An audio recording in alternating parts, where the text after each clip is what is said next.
Mahilig tumawag sa amin ng mga Kawawa din ampon. sila. Ampon ba tayo? Hindi naman na. Hindi, lahat kayo mistiso. Ako lang. Si Ian ang ampon Ako eh. yung lahat kayo mga... Ayaw niya. Never po Sila niyang ay ampon. ipinaramdam sa amin yan. Nalaman po kasi namin ampun kami from the helpers. And surprisingly, what Ate Lot said, yun din ang sinabi ni Mami. Same. Consistent Yes, siya. 12 Sa po kanila ako noon. pinaramdam Matet, yung kanilang pinatawag ano namang kasalanan mami, ko. Si superstar. Kuya, Bait talaga ni Nora. anak ni Mami. Pero tayo, anak niya sa heart. Bakit si Ian lang ang galing sa tiyan mo? Bakit ako hindi?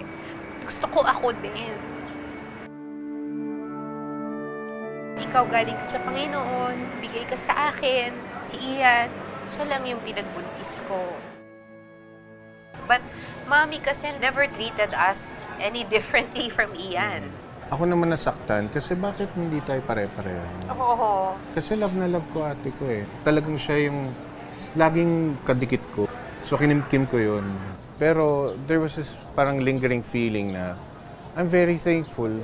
Naging ate ko siya. Matet came along, Kiko and Kenneth. Dumadami kami. May mga kalaro na ako. May nabubuli na ako. May napag-daytripan na ako. Pero sobrang thankful ako kay God na naging part ako ng mga buhay nila. Through our mom. We're blessed because of mom. And the one thing na natutunan ko po sa kanya is always give respect. Kamusta ba maging anak ni Nora Honor? Ang unang pumapasok po sa akin, blessing, God's gift na siya ang mami. Yung huling pagsasama namin ng mami ko, yun yung isa sa pinakamasayang experience ko sa kanya. Yung Pasko yun eh. Kaming dalawa lang po. Ilang oras kami nag-uusap. Pag magkausap kami, para lang kami magbarkada. Kaya napakasakit sa akin kasi hindi ko na siya naabutan dahil ako yung pinakahuli na dumating. May gusto ka pa bang sabihin sa kanya? Ma, kung nasaan ka man, sana sa susunod na mundo, superstar ka pa rin. Sana nanay pa rin natin. At nanay ka pa rin namin.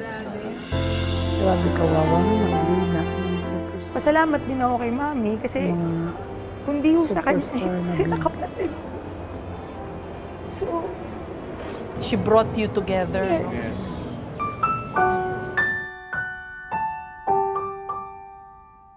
I'm grateful for the love that our family has been receiving, especially now. At dahil yun sa pagmamahal din na ibinigay ni Mami sa kanila. I'm at peace. And I hope that everybody just prays for my mom. Ma, till we meet again. Yun, I love you.